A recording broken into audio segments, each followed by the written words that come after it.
বিজেপির নিয়ন্ত্রণাধীন সংস্থাগুলো। শুভেন্দু অধিকারীরা চায় আদৌ সেটা করতে?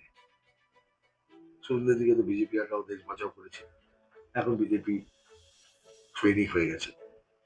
এইরকম লোককে দিয়ে কি আপনারা ওরা কি চায় আদৌ মমতা ব্যানার্জিকে সরাতে? তাই তো বারংবার চাইলেই তো ওই নেক্সাসটা চলে আসবে না? অর্ধেকটা কথা আমরা জনগণ বলছি, অর্ধেকটা কথা মমতা ব্যানার্জি বলেছে। আমরা বলছি মমতা ব্যানার্জি চোর, মমতা ব্যানার্জি কোথাও বলছেন আমি চোর না। মমতা ব্যানার্জি বলছে কয়লার টাকা রাজনাথ সিং খায়, কয়লার টাকা শুভেন্দু খায়, কয়লার টাকা অমিত শাহ খায়, কয়লার টাকা জগন্নাথ চট্টোপাধ্যায় খায়, কোথাও বলছেন আমি খাই না।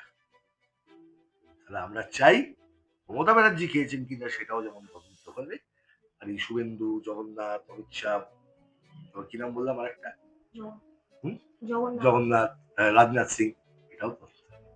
তাহলেই বোঝা যাবে কয়লার টাকা কালীঘাট থেকে কাঁতি হয়ে কি করে দিল্লি গেছে।